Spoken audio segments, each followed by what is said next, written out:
pense, pour le monde du football, de se retrouver au bout de la deuxième journée à un point du premier, avec deux rencontres qui ont été des rencontres très difficiles, mais où des effets de jeu ont prévalu. Je pense surtout au match contre le Burkina Faso. Tout d'abord, j'aurais voulu et j'aurais préféré, par rapport à tout ce que j'ai pu lire et pu entendre, faire le match du Burkina Faso à Niamey, au stade de Sédhiou Kountché. Ça aurait été plus juste pour un petit pays comme le nôtre, surtout qu'il y avait très peu de choses à combler par rapport au cahier des charges de la FIFA qui nous a suspendus. La preuve en est, c'est qu'aujourd'hui on est rétabli. Je pense qu'on aurait reçu le Burkina chez nous, aujourd'hui les données auraient été différentes, pour tout le monde d'ailleurs. Celui qui a tiré profit de cette journée-là, je pense que ça a été le Burkina Faso. Ensuite, nous avons affronté avec beaucoup de déception cette rencontre contre Djibouti. Beaucoup de déception parce que ce match contre Burkina Faso nous a laissé des regrets. Il n'y a rien de pire en football que de sortir d'un match avec des regrets. Et nous l'avons très mal abordé puisqu'en première mi-temps, nous étions menés 1-0. Et puis cet orgueil, ce sursaut, cette année de travail a permis à la mi-temps de rétablir beaucoup de choses. Puis on est revenu avec d'autres intentions, on a su redresser la barre.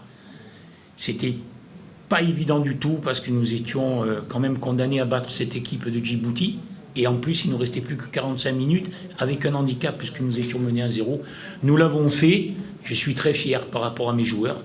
Je suis très fier par rapport au fait de s'être installé à cette deuxième place à un point de l'Algérie et du Burkina Faso. Et je suis très content de jouer ce match, cette double confrontation contre l'Algérie, parce que ce ne sera pas un match de gala. Nous avons l'habitude d'être éliminés la deuxième journée, dans tous les éliminatoires de la Coupe du Monde. Cette fois-ci, ce sera un match qui aura une importance, une double confrontation qui aura une importance. On sait que l'Algérie, c'est l'Himalaya. Je ne vais pas refaire l'histoire de tout ce que j'ai dit, vous le savez tous. On sait qui on va affronter. Ce qui est le plus important en football, c'est de rester lucide. Et de ne pas penser que les choses seront très faciles, ni pour les uns ni pour les autres. Merci coach. Donc on nous fera la liste avec nos confrères algériens qui ont certainement des questions. Vous levez la main, vous vous présentez au coach, ensuite la question. C'est Magou Souhaïb, de la chaîne Shurok News. Vous connaissez très bien le championnat algérien. Est-ce que c'est un avantage pour vous pour créer une surprise demain, Inch'Allah? L'avantage par rapport à quelle situation? Je connais très bien le championnat algérien. Ah, pardon, oui, d'accord, j'ai compris. Pardon, excusez-moi. Non, vous savez, j'ai 32 ans de carrière, j'ai tourné dans le monde entier, hein, j'ai fait presque tous les continents. Et il faut être prêt à faire ce métier. Vous savez, qui aujourd'hui n'analyse pas une équipe, qui aujourd'hui n'a pas les moyens techniques en vidéo, en scouting, en quoi que ce soit pour savoir contre qui on va jouer. Après, la connaissance d'avoir entraîné dans le pays, c'est autre chose, mais n'oubliez pas que dans le pays, vous avez très peu de locaux. Tous les joueurs que vous avez sont pratiquement tous des expatriés. Je crois qu'il y en a 3 ou 4 maximum de locaux, hein, si je ne me trompe pas. Hein. Donc je ne pense pas que ce soit cette connaissance du terrain sur le territoire algérien qui va m'avantager. Parce que les joueurs expatriés, je ne les connais pas. Je les connais, je les ai vus à la télévision, c'est tout. Donc non, je pense pas. Je pense pas. Ça va être un match très difficile et qui sera à faire comme nous avons joué contre la Côte d'Ivoire quand ils sont venus avec tout leur arsenal de Champions League et où ça a été très compliqué. On a montré un bon visage, mais bon, moi le compétiteur que je suis ne me suffisait pas quand même. Merci coach. Deuxième question. Arrêtez Najib de Hayat TV. Coach, comme vous avez dit, ce n'est pas un match gala. Pensez-vous avoir ce qu'il faut pour embêter cette équipe algérienne sur cette double confrontation? Merci. Sur le plan technique, je dirais non.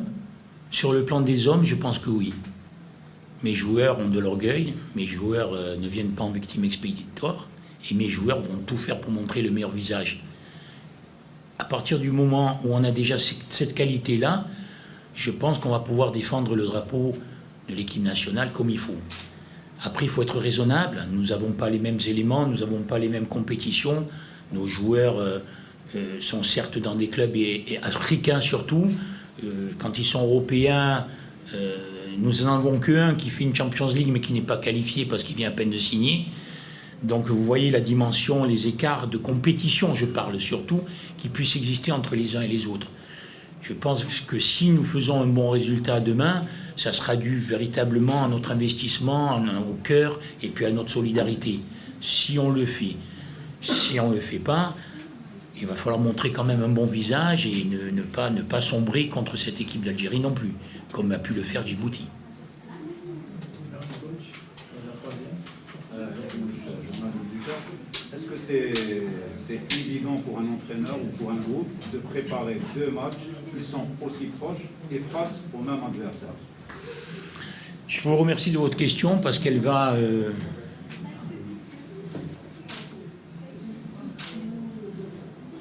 Je vous remercie de votre question parce qu'elle va mettre un terme un petit peu à tout ce qui a été écrit à tort et à travers sur cette double confrontation. Pourquoi le 12 et pas le 11? Rien que votre question donne la réponse du football. C'est-à-dire que la FIFA ne pouvait en aucun cas nous donner un match à jouer 48 heures après. Il y a une situation mondiale qui est inédite avec ce Covid. L'aéroport d'Algérie est fermé. La preuve en est, c'est que nous partons que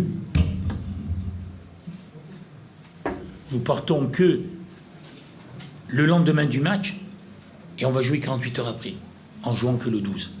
C'est même pas nous qui avons décidé, hein, c'est la FIFA. Et en ce qui concerne l'heure, c'est la même chose. Nous, on nous a imposé 14 heures contre Djibouti. Là, on a reçu 14 heures de la FIFA, et 48 heures après, ou je ne sais plus combien de temps après, le président m'a appelé, m'a dit, ah tiens, au fait, coach, la FIFA a décidé que ça sera 17 heures. J'ai jamais décidé de quoi que ce soit, moi. Nous avons décidé, et je tiens à vous préciser que tous ces gens qu'on va essayer de mettre une polémique, je leur préciserai que nous avons donné nos installations à la disposition de l'équipe nationale d'Algérie pour qu'ils s'entraînent dans de bonnes conditions, parce qu'il n'y a que chez nous qu'il y a une bonne pelouse. Donc je tiens à le préciser, parce que les vilains canards ne sont pas des vilains canards, vous le savez très bien. C'est quand même bien à préciser. Ils auront une pelouse digne de ce nom qui est légale de Sidi Kounchi. Il n'y en a aucune d'autre, et elle est privée. Mais c'est comme si l'Algérie nous avait offert aujourd'hui Sidi Moussa. Donc vous voyez que ce qui est le plus important pour nous, c'est de faire un grand match de football. Ce monde du football à ce niveau-là, je l'ai toujours dit, vous me connaissez bien, il appartient aux gentlemen. Je pense qu'avant... Quand j'ai dit ça, je crois que j'ai tout résumé. Merci coach. Bonjour coach, c'est le journaliste Canard TV. Coach, comme vous avez dit, vous avez des passages ici, vous connaissez bien le pied, la mentalité, même l'équipe nationale. C'est mon coach. Je veux savoir comment vous voyez cette équipe, cette génération, c'est quoi l'avantage et c'est quoi le changement de cette équipe nationale? Est-ce que vous voulez faire une comparaison avec 2006-2007? Voilà. Oui, j'ai réussi à lire dans votre question. Celle de 2006 et 2007, il ne faut pas l'oublier. Je pense qu'on l'a un petit peu négligé. Parce que c'est plus difficile de qualifier l'Algérie en 2006-2007 pour une Coupe du Monde après 25 ans d'absence, avec l'effectif que nous avions, les conditions que nous avions. Parce que vous savez tous très bien, moi quand je suis arrivé ici, on cherchait les stades pour s'entraîner. Le jour du départ en Guinée, quand nous avons fait 0-0 en Guinée à 10 contre 11, parce que nous avions notre équipe complète, nous sommes partis en avion militaire au dernier moment. On a changé 2 fois d'aéroport. Je ne vais pas vous raconter l'histoire de la Guinée ici au 5 juillet, où à 3 h du matin, on discutait encore de primes de match, où on a mis 3h30 pour arriver au stade, où on avait perdu Gawawi, qui était l'élément essentiel de notre équipe. Je ne vous parle pas des autres joueurs qui nous manquaient. Mais ça, je ne vais pas tirer, moi, le parapluie là-dessus. Moi, à travers ça, révaloriser les joueurs comme Zarabi, comme Matmour, comme Bouguera, comme Mansouri, comme Gawawi, comme Osni, comme Derham. Ces garçons-là qui ont ramené le renouveau après 25 ans d'absence. Alors certes, ils n'ont pas toute la gloire. Ils n'ont fait que redonner espoir au peuple algérien, au football algérien. Mais ils l'ont fait, ils ont ce mérite-là. Parce que derrière ça, il est rentré quand même beaucoup d'argent pour faire une Coupe du Monde. Et à partir de là, on a pu mieux structurer les choses. Il est sorti Sidi Moussa. On a donné des conditions aux joueurs meilleures pour se déplacer, pour venir. À partir de là, les autres ont fait le job pour être champions d'Afrique.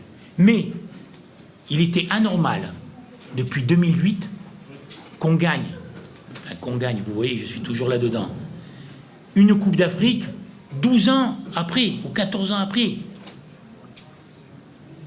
Moi, je pense que le bon choix qui a été fait, c'est qu'on est allé chercher un inconnu, je parle, sur le plan international, Jamel Belmadi, pour entraîner cette grande équipe nationale, qui était le meilleur compromis, parce que justement, je connais très bien l'Algérie, pour entraîner ces Algériens-là.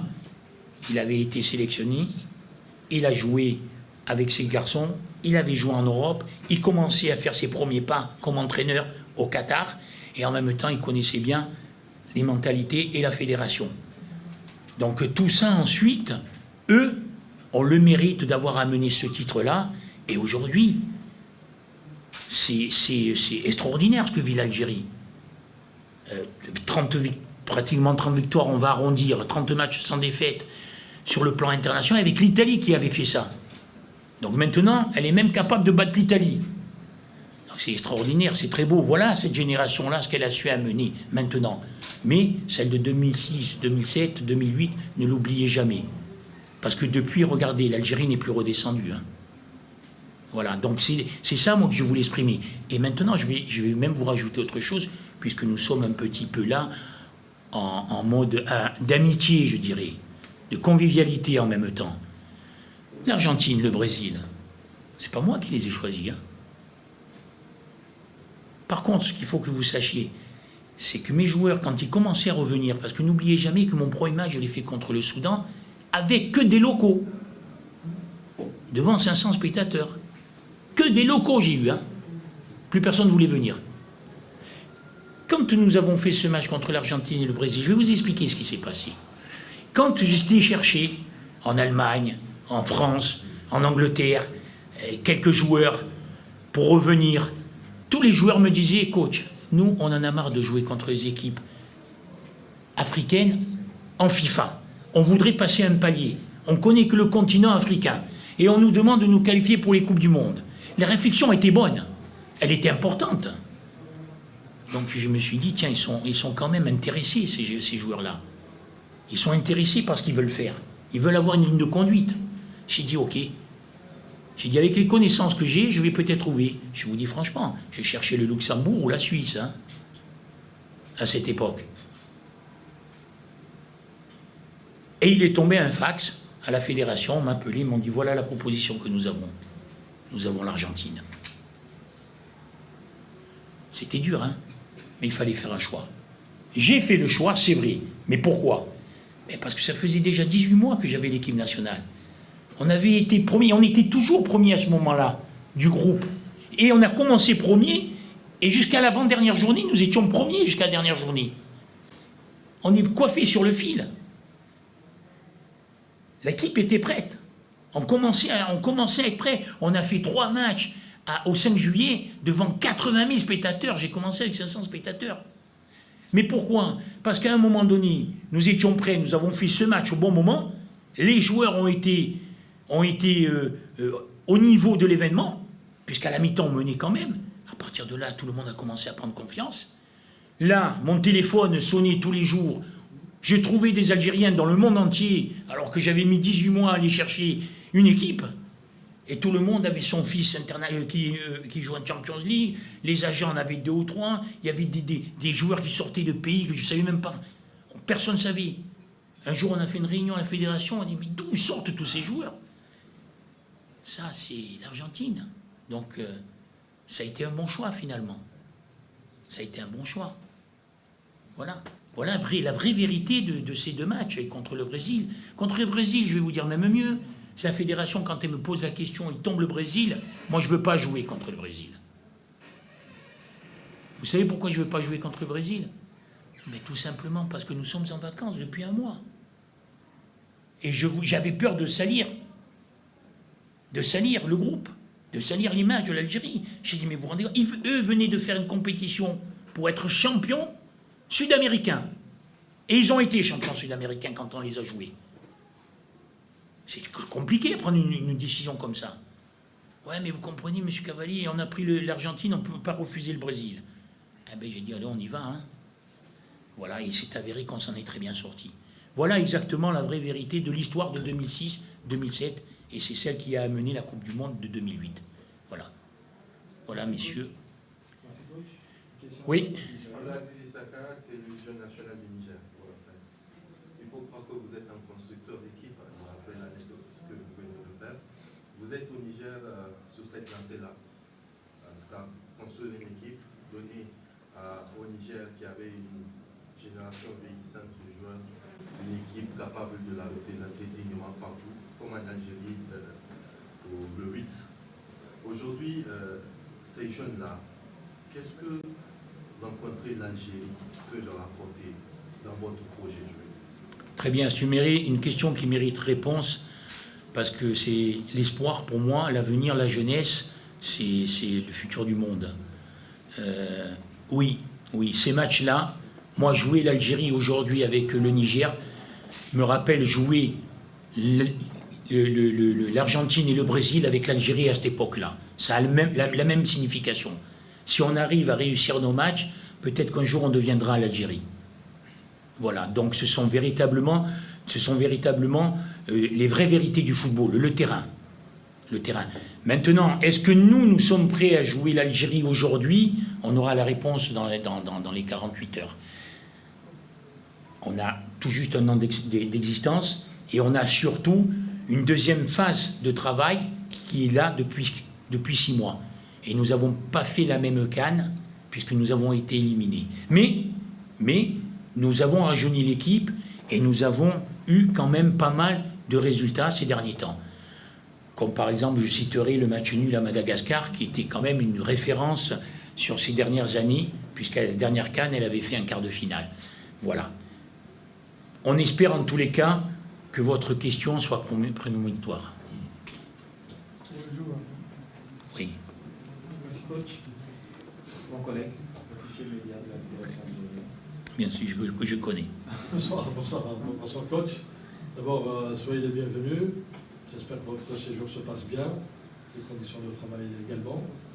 J'ai 2 questions, une pour vous et une pour le capitaine. Bien entendu. Je vais commencer par le capitaine pour changer un peu.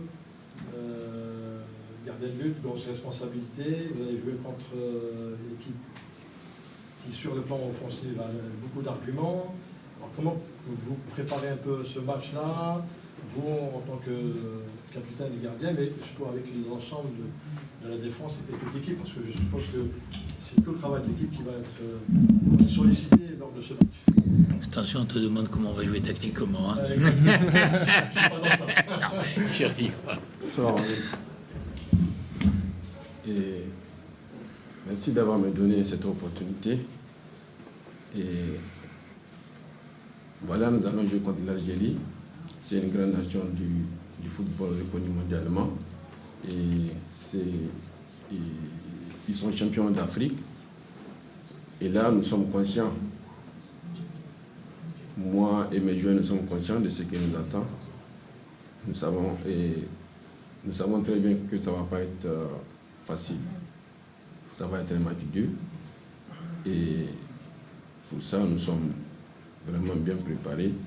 Et nous allons aborder le match là. Et nous allons aborder le match avec sérénité, avec du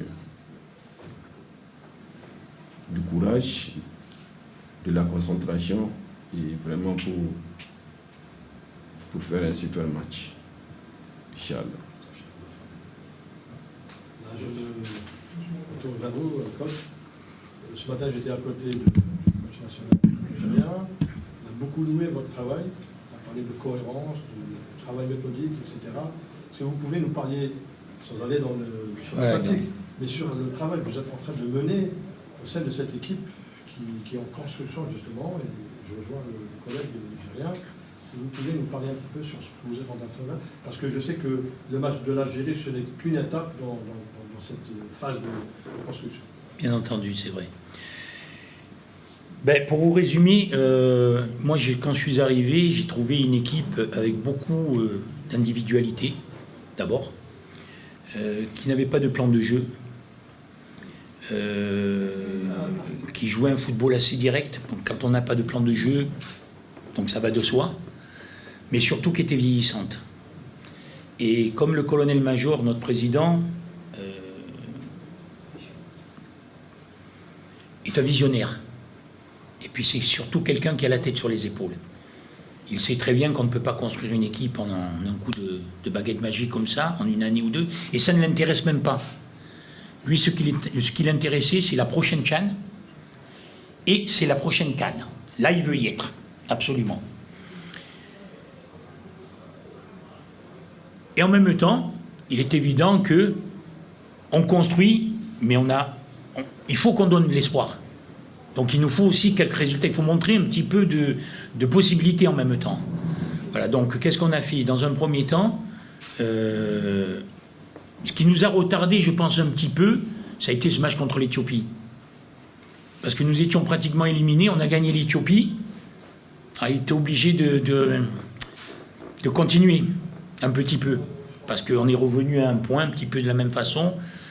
Et on s'est dit, on va en Éthiopie, si on les bat là-bas, tout reste possible. Donc on ne peut pas abandonner. Voilà. Donc on est resté dans un ensemble de choses. Et ce match à l'Éthiopie, à l'extérieur, c'était ma première sortie parce que j'avais fait 3 matchs à domicile, dont 3 victoires d'ailleurs. Oui. Historique. Oui, exactement. Exactement. J'ai dit, attends, on va pousser le cochonnet un petit peu plus loin. Et quand on a été éthiopien, là, j'ai découvert l'équipe à l'extérieur. Et là, j'ai découvert véritablement le fossé qu'il y avait entre les compétitions et entre la façon d'aborder des matchs des joueurs. Ça a été véritablement un tout autre visage. Et à partir de là, j'ai dit au président, stop, on abandonne la coupe, la CAN. On va tout faire pour montrer un bon visage, mais il faut qu'on commence à préparer. Pourquoi ? Parce que même si votre objectif c'est la CHAN et c'est la CAN, moi je vais avoir un bon visage en Coupe du Monde. Et je connaissais le groupe. Et j'ai dit exactement ça au président, si nous arrivons à jouer l'Algérie en match aller-retour, en étant concernés par un événement, notre équipe elle va grandir. Parce que c'est ces matchs-là qui font grandir les joueurs. Ce sont ces matchs-là. Parce que si nous étions éliminés et que nous construisons, que nous jouons l'Algérie dans un match de gala, les joueurs n'ont pas cette même pression. Les joueurs n'ont pas le même objectif. Là, ils sont concentrés par un événement.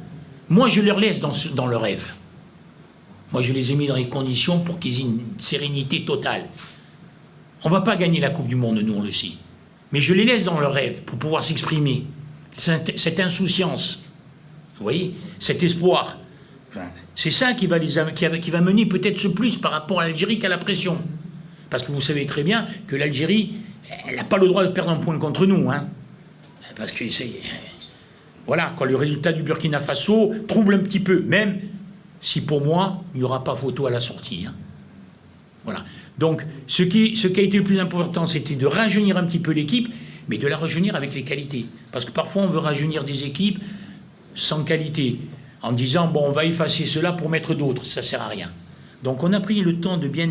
On a fait quelques stages internes, on a pris le temps de bien analyser les quelques joueurs qui semblaient avoir ce niveau-là, et petit à petit, on les a introduits, et puis voilà, aujourd'hui, on arrive à avoir une équipe. Mais je pense que cette équipe, elle n'est pas encore mûre. Elle sera mûre dans peu de temps. Mais justement, ce match-là, moi, j'attends beaucoup de ces 2 matchs-là. Mais j'attends quoi? J'attends de les voir mûrir. C'est ça qui m'intéresse le plus. Parce que cet objectif de la CHAN et de la CAN, moi aussi, je veux la faire. Moi aussi, je veux la faire. Il faut pas, on est à peine, on ne va pas se mettre à courir avant de savoir marcher. Donc n'espérons pas une qualification de Coupe du Monde, alors qu'on n'est pas encore, on n'a pas encore, on ne s'est pas qualifié pour la CAN. Après, où il est le mystère? Le mystère, c'est que le football, vous le connaissez tous.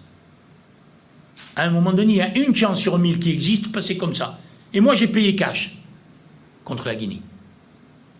Parce que le ballon, il a frappé le poteau sur la tête de Miniri. Il a frappé l'autre poteau, il est sorti, on a pris le but. S'il était rentré, peut-être ça aurait pas... C'est pour ça. Et cette phase, cette imprévisibilité du football qui vous amène parfois à faire un miracle, ce qu'on appelle un miracle, eh bien, il faut qu'on entretienne ce petit espoir. Ça met de la pression, ça met de l'émulation, ça excite, et c'est tout le charme de notre métier. Dernière question. Merci coach. Dernière question pour le joueur. Pour le capitaine. Oui. Pour le joueur, peut-être. Ok. On prend une dernière. Bébé, vous avez posé des questions. S'il y a un qui Pour la veut solidarité africaine, Monsieur n'a pas posé. par là. Voilà. Parce qu'en fait, la séance, c'est dans 15 minutes. Ouais, c'est surtout, on va à Blida. C'est surtout ça. Monsieur Hicham, chaîne Amira News, est-ce que vous pensez que Belmadi il peut réussir juste avec des joueurs locaux et faire des bons résultats? Non. Pour une Coupe du Monde? Oui, Coupe du Monde. Non. tout à fait. Non. Mais ça ne veut pas dire que les joueurs locaux ne sont pas des bons joueurs. Pour jouer des compétitions de haut niveau, il faut que le corps soit habitué à cette compétition, à ce rythme. C'est une question de championnat, ce n'est pas une question de joueurs locaux. Merci coach. Aziz, la toute dernière. Non, c'est bon. Ok. Je sais.